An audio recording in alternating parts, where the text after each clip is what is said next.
As an ongoing project, the Carver Historical Commission has been having interviews with Carver citizens who have played an important part in the history of the town. Back in the early days of the cranberry industry, immigrants came from Finland and the Cape Verde Islands, and they were very, very crucial in those early days in the growing of cranberries. Today, I have with me Wilho Harju, who is one of the many growers in town, and he and his family are one of the largest growers in the town of Carver and Middleborough, I believe. Middleborough and Plimpton. And Plimpton as well. Plimpton we were. Then my boys today have bogs in all Pembroke. They have a Pembroke Kingston line. They have bogs in Kingston, and they have bogs in Middleborough and Carver, and they have about 5-6 towns they have bogs in. They have about 250 acres of bogs today in the family. Now, when did your parents first come to this country from Finland? My father came over in 1902, and my mother came in 1903, and they both came into Boston. They arrived in Boston, not Ellis Island, and they went to Worcester, Massachusetts, and they lived there. They got married in 1904. They met each other and married in 1904, and they lived in Worcester till my father worked in American Steel and Wire Company, and he had to leave that job. The doctors told him if you don't get out into the country and get some fresh air in his lungs, he wouldn't be around very long. So he worked in American Steel and Wire Company, where they have big acid vats that steel was processed through, and that acid smell got into his lungs and stuff. So that working in there, they worked 12 hours a day, 6 days a week, and they got 10 cents an hour. They got $7.20 a week, and back in the early teens, the very early teens. In the beginning of the 19th century, 1900s, and he worked there 7 years, and then he came in 1910 to Carver. So, and then he got into the cranberry business and worked here. Did he know any other Finnish people in Carver at that time? Yeah, he knew some because he had met them in Worcester, and then there were some that he'd known from back in the old country that they had known each other. And his brother, he brought his brother over here also afterwards, and I don't remember what year he came over, but he came over quite a little while after he came over, because he lived in Worcester also. And they all moved to Carver, and they first came to South Carver. There used to be a hall across from the Benjamin L. School down in the hollow there towards that.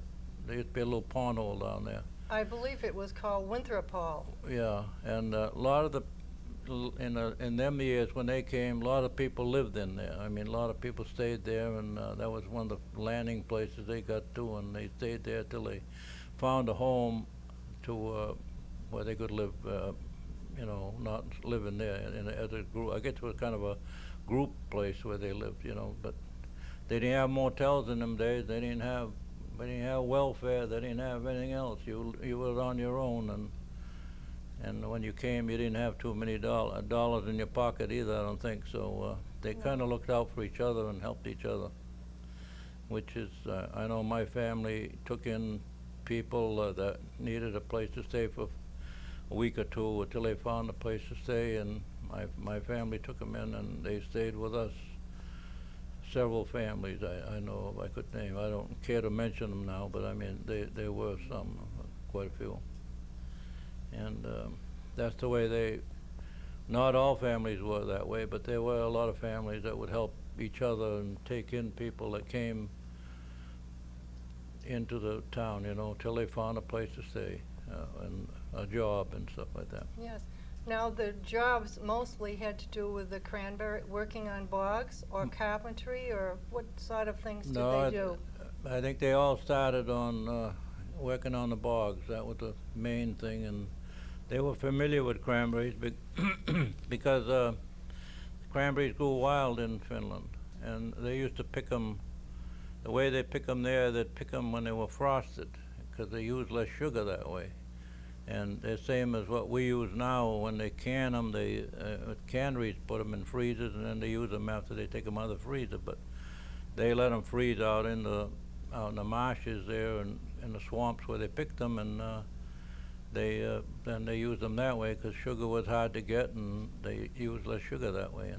But they knew what cranberries were; they're familiar with them, and a lot of them went into cultivation themselves. They started as they could, as they worked their way and made a little money, and then by hard work, maybe just working with a pick and shovel, they built bogs and get started that way. And some of them got to be quite large growers, even for them days, and most of them had a little bit of bog.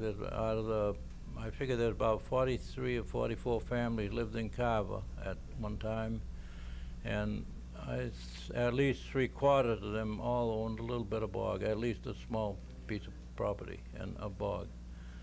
And most of them had cows, and in the very beginning, most of them had cows. All the families had cows. And chickens. And chickens, and some of them raised chickens. And I know my folks, for a while, they had about 400 or 500 chickens. And they used to trade them with a grocery man that used to deliver from Rock Village. And we'd trade eggs towards the grocery bill. And sometimes he also had got grain from him.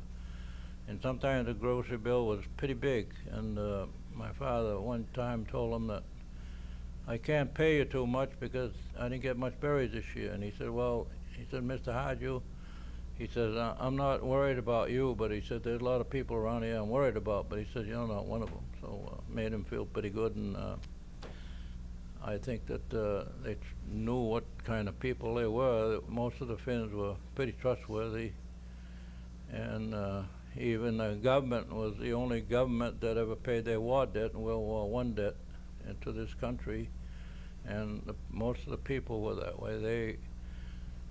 They were honest. They wanted to pay, and they didn't. Another thing, I don't think there was ever there might have been one family maybe, I've heard, might have been on welfare in this town of Carver.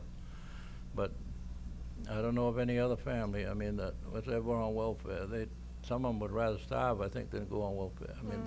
Well, back in those days, people were pretty much self-sufficient too. Yeah, no, they were very self-sufficient. Yes. They built things on it themselves. They didn't hire too much help. They did everything. They did the carpenter work. They did all the work themselves. And some of them later on went into carpentry. They were very good carpenters, and they'd learn trade back in the old country by having to do everything. They learned to be pretty good jacks of all trades. A lot of the cranberry growers, the big companies had Finnish men that did building and repairs, and besides just working on the bogs. And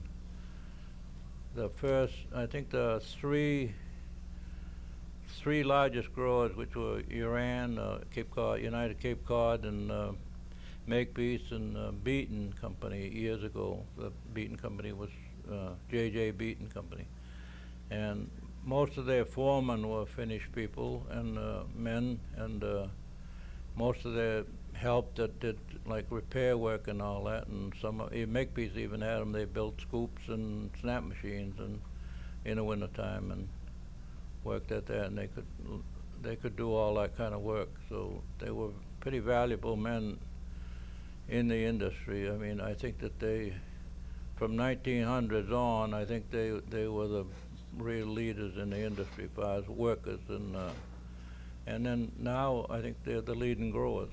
Most of the Finnish descendants, probably some of the best growers they're going right now. Yes, I'm sure they are. Now your family, how many brothers or sisters did you have? I had three brothers and 2 sisters. There were 6 of us, and my oldest sister and oldest brother were born in Worcester, and they came here with the family when they came, and then the rest of us were all born in a home on Meadow Street that we're still in the family, and we all grew up there. And Meadow Street at that time was just a sand road. It wasn't even a gravel road. It was just a sand road. It was just a natural whatever was there. And there was 2 tracks. I can still remember. I was born in 1918, and I can remember there just being 2 tracks for there were not very many cars around yet then. There were a few. But there was like 2 tracks going down the road, and then in the middle it was plowed up where the horses had walked, and but there's quite a lot of horse buns along there too. And I know the crows used to like to pick along the middle of the road. Oh, yes. And but that the roads, all the roads in Carver at that time, I think 44 and 58 were hard roads. The rest of them, there weren't too many other than them that were, macadam or cement or whatever. Now, you lived fairly near Huckleberry Corner, did you? Well, no, it's about 2 miles from Huckleberry Corner, but that's where we used to.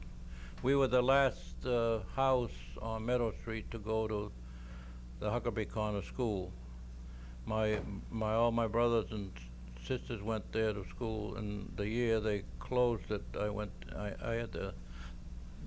the year they closed it, I had to go to South. I didn't never go there. I had to go to South Carver. I went 3 years to the South Carver school. No, you went to the first school, not the Benjamin Ellis school. The wooden school, yeah. And that was 3 grades. We had 2 teachers. The first grade was 1 teacher, and second and third grade was taught by 1 teacher. And then the remainder years, we went to 5 years in behind where the fire station is now in Santa Carva. We went there with the wooden schoolhouse there. It was like a H-shaped building. There was 2 classrooms facing the road, and there was a middle room, and then there was two rooms in the back, so it looked like a figure H almost, the way it was made. And I think we had good teachers, and I think that we got a very good education in them days, and we all learned how to write, which today I don't think the children know how to write at all. I think they write terrible myself. I mean, some of the girls that, some of the older girls, they had to go out to work. They probably, necessity made them go out to work early. Some of them never finished the 8th grade, and I know my sister, I don't think she finished the grammar school, but she could write beautiful. I mean, really beautiful penmanship. And everybody that I know of that grew up in that period, they could write good. Not the boys, all of them, but the girls. Most of the girls can really write perfect penmanship. Beautiful. Palmer system. Oh, yes. We learned that Palmer system, which That's today I don't see why they can't teach that to kids. I mean, I think that's one of the, you get in the way they hold their pen, I don't know. I mean, I shouldn't be talking about it, I guess, but it kind of bothers me when I see my grandchildren. They get their fingers all cramped up. And now, what was the social life? What did you do for a social life back in the early days? Well, your one thing, family? they did a lot of visiting, and you didn't have to call up, because some of them, Meadow Street didn't have a telephone till, that part of where we lived on Meadow Street never had a telephone till after the war, World War World War II. I couldn't even call home if I wanted to, and when I got to San Francisco, I couldn't call home because from the Pacific, I couldn't call because there was no phone there. And we got electricity in 1930. That whole area, West Carver, got electricity in 1930. Now, you were in World War II. Yes. And 2 of your brothers? Yes. 2 brothers? Yeah, there's three of us brothers. My brother Rayno and myself went in the same day July 15th, 1942, and he went to Camp Gruber. He was in the infantry, 88th Infantry Division. I went into the Air Corps, and I got into the airplane mechanic school in North Carolina, Goldsboro, North Carolina. And then I went to a factory school to learn more about airplanes, and then we got into a Air Corps outfit, and finally we went overseas in June 15th, 1943. We went overseas, and I was overseas 42 months. My brother Ray was overseas not overseas, but he was in the Army 38 months. I was in 42 months, and my brother, he wouldn't have had to go in. He had a deferment because he had cranberry bog of his own at the time already, and plus my father, so he had an agricultural deferment, but he said he got sick of going somewhere and nobody's around, so he said I might as well go join them, and he joined. He went in the service himself, and he was in 3 years exactly. Well, and I know he stayed in the States the whole time. He never went overseas. I know most of the young men were in the service, so the women kind of helped with the bogs. I remember working on the bogs then to help out, to keep things going. My sister got left at home, and she wanted to go to nursing school, but my folks were kind of left alone, and my mother was starting to have failing health about that time. So she stayed home, and she worked and helped my father. She'd go out with my father frost nights, and then my future wife, she'd take a week off from her job in New Bedford. She was working in 2 or 3 places there. She worked during the war. And she'd take a week off and come help, and she'd never done that kind of work before. She was kind of not really, came from Fairhaven. It's really not city, but it's right next to the city. I mean, it's, well, a lot more congested than Carver is today even, but she'd come out and help and get a lot of blisters in the 1 week she was here. Oh, yes. What are the Finnish families of today doing to sort of carry on traditions?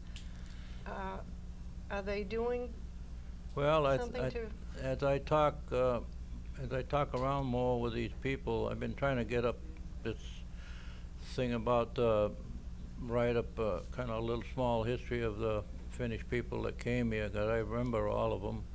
Some of the ladies' names the women's names I don't remember really, but I've been getting them slowly. And but as I talk to them, they seem to be interested. They even say that, well, on the internet now you can go right to Finland and you can find where their folks came from and who their ancestors were, and a lot of them are into that, and they say they really, they're kind of interested in it. For a while, they probably, I don't know, although my boys always, my wife's not Finnish, she's French, and I'm Finnish, but my boys always said that they're Finns. But she's been a good wife. She's brought them up good, and they've done good in life. I guess they had a good training. So. How many children did you have? I had 4. I had 1 daughter and 3 boys, and well, right now they're all in the business because I turned over my share all to the 4 of them, and then, of course, the boys have what they had done on their own, and then also my brother left them property, so they have quite a lot of property now. In the family, there's 250 acres, so that they run, they're doing. Now, have you been back to Finland? I went once to, well, I was born here, but I wanted to see where my folks were born, and so I went in 1975 with my sister and brother-in-law, and my sister went afterwards one other time with my brother-in-law, but I enjoyed it very much. I saw where my mother and father were both brought up, and my father's home had been taken down, and there was another one replaced it, but my mother's home was still there. Now, what part of Finland did they come from? Southwest part of Finland, and it's they lived within neighboring. They were in neighboring towns. They came from neighboring towns, so they were right close, not far from each other. They didn't know each other there, but they knew some people in common that they knew each knew, but they didn't know each other. Mm-hmm. And Did they meet over here? they met in Worcester, yes. Mm-hmm. Yeah. No. And what did your mother do when she first came? Well, she worked for a while as a domestic, you know, as I guess she did cooking and I guess she did housework.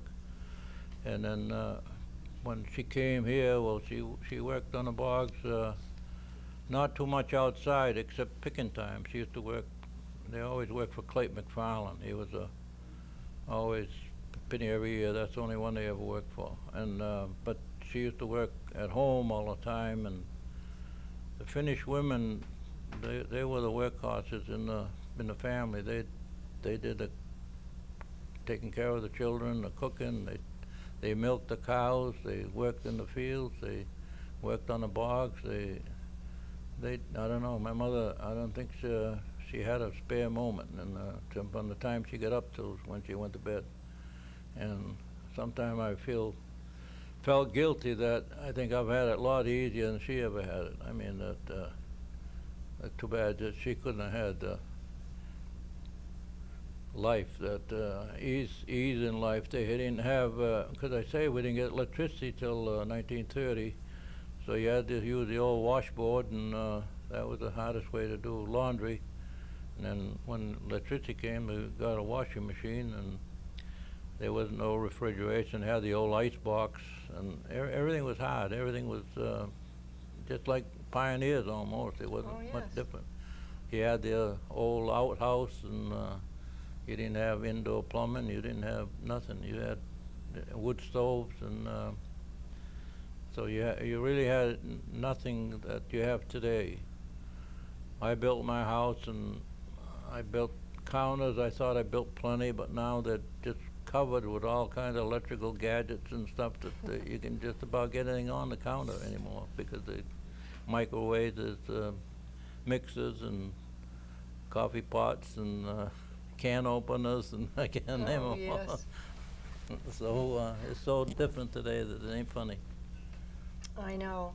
Now, why, for the most part, why did the Finnish people come to this country? Well, one of the things, Finland's always been under somebody else. They were from 1155 till 1809, they were under Swedish rule. And then because Sweden and Finland would have wars, and the Finns were always in the middle, and they'd get usually half the people, you know, the soldiers, the men had to fight. And they say that in the middle centuries there, that in the 1600s, that the population never increased because they lost so many men always in these battles that they were having.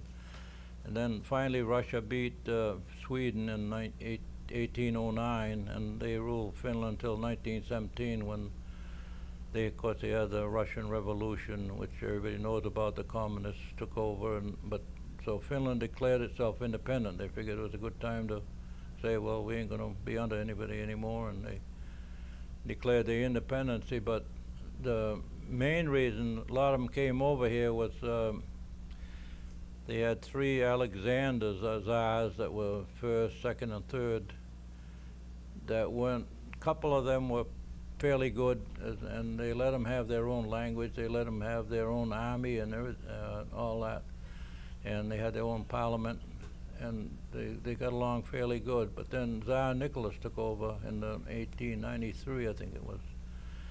And from 1893 to around, well, he's the one that they got rid of when they had the Russian Revolution. But he wanted to have Russians taught in schools, get rid of the Finnish language, have all the business done in Russian, and he wanted the men in the Russian army. Of course, the men all resisted, and they never had to serve, but they would have had to go into the Russian-Japanese War at the time, which was going on out in Manchuria, and none of them cared for that. They weren't patriotic Russians, they were Finnish. And so that's why a bulk of them came here. And then another reason was the oldest son, and I think it was true in all of Europe, the oldest son always inherited the property. If they had property, a farm or whatever, most of it, a lot of it was country at that time anyway, in the rural areas. It was not too many came from the city here.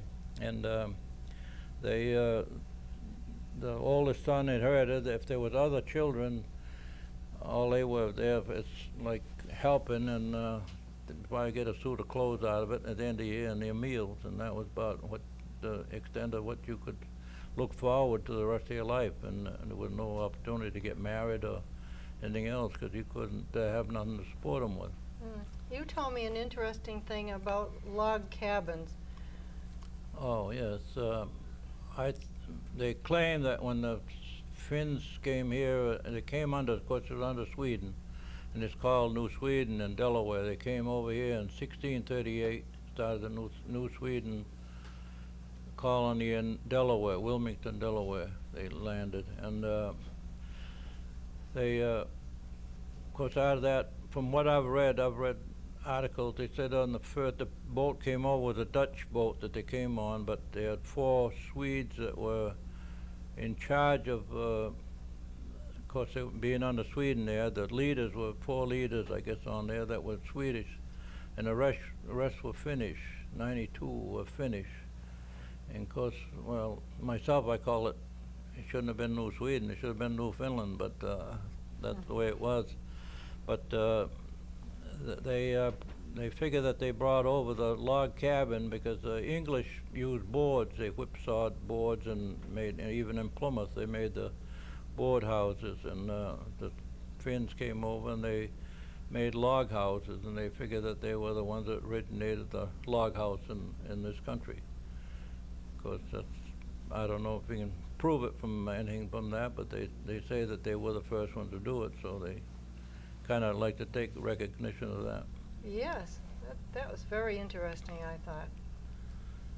That was very And interesting. one of those that came over, that's descendants of some of them that came, the Finnish man, his name was John Martin, had changed it, I guess, from John Martin and something like that, and he was one of the signers of the Declaration of Independence. So, but when anybody reads the history books in this country, you never heard of Finland. You always heard of New Sweden and what the Swedes did, and there really wasn't that many Swedes here, from what I gather. And finally, the Dutch beat them anyway. Dutch came down from New York, and they got, I don't know, the Swedes were getting a little bit, they were getting a little too rambunctious or something, and they come over and they defeated them anyway. And Well, I guess we've come to the end of our interview, and we thank you so much, it went Wilho. that fast. I'm sure that people Well, have found what you had to say very, very interesting, and I think it's important that we learn more about the Finnish people and the important part that they played in our town and in the cranberry industry as a whole. I think they've done a lot here, and Cape Verdeans, I think they deserve quite a lot of credit too, because they Yes, were the they ones do. that did a lot of the work. Yes, they Cape do. Verdeans and the Finns, and they always worked pretty harmoniously. They never had any problems. Well, even when we went to school, we always had. It was who was the best one when he was chosen for a team or something. We didn't look at what color he was. We asked how good he was. If he could run fast in a game that required running, well, that's who you chose for your team. If he could hit a ball farther than the next guy, well, that's the one you picked. So.